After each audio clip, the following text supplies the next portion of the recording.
We saw eagles, and then we also saw drones.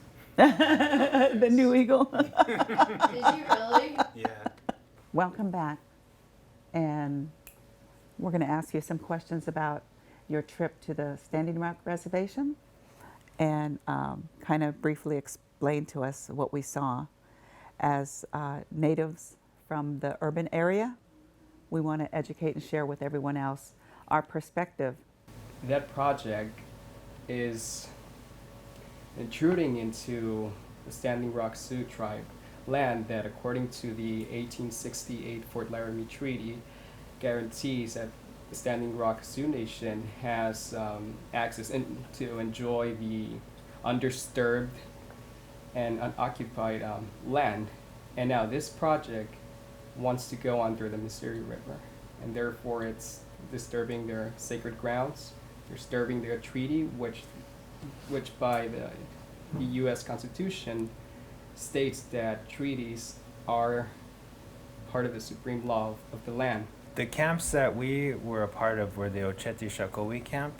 And this is a historical camp because it's the first time since the Battle of Little Bighorn that all these 7 council fires of the Lakota, Dakota, Nakota have all come together. And so they've created the Honeysuckle camp. And what does that mean in English? The 7 council fires. Okay. Food is a medicine, and soups is something that we ate almost every day that we were there. And most of the folks that are at camp, a lot of soups were being cooked, and those traditional indigenous foods were everywhere there. In fact, some of our group members were even invited to one of the Haudenosaunee camps, and they were offered traditional corn stew. So we had venison at ours. Some were having buffalo.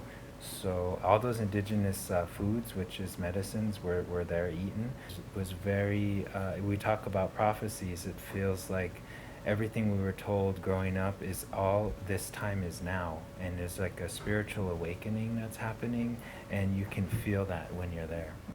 The spirits had advised me that we had already passed the invaders coming, which was the white man, but my brother needs to focus on taking care of the property, the land, the earth, the trees, the fish. So I will say that I pray for Donald Trump, who is going to be our next president, that he does everything that he can to protect the Native Americans of this country. What has been portrayed in the media has always been the negative parts of things that don't always paint us in a peaceful way, which is what we are doing, is through peaceful prayer and protest. And so a nonviolent action, direct action, that's what's being done on the front lines, and it would be great to see more accurate news coverage about that. So we use our ancestors. So I like to tell everybody, if you're looking at me, behind me, there's like 15 men behind me. My women are to the side. So they are the ones that influence me.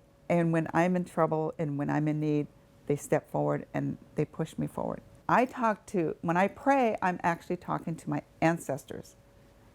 And growing up in a Christian world where we were forced to practice Christianity in order to get food on the reservation. So at Christmas one year, I asked him why we were going to church to pray for this man. And he said, well, that's their uncle. Jesus is their uncle. And they celebrate when he died, they celebrate when he was born. But they pray every day that he's going to come back. So we have to go help them pray. We're in New York City urban setting. To maintain our values, we get together in these community houses like this, and we encourage one another. So our community here is like, I'm here to take care of him, I'm here to take care of him, and they're here to take care of me. So we have to keep instilling the values of who we are. To what Cheryl had said about the medicine wheel, and when you look at it, it has 4 colors on it, and those 4 colors in some some nations believe are the original root races of mankind, and that's yellow, red, white, and black. And when you look at that medicine wheel, it's a unity. It symbolizes unity, and really that's what this movement is all about. I mean, water is life, mini wichoni, and it all affects each and every one of us. So when I see that medicine wheel, that's really what I see in this whole movement is a unity and everyone coming together.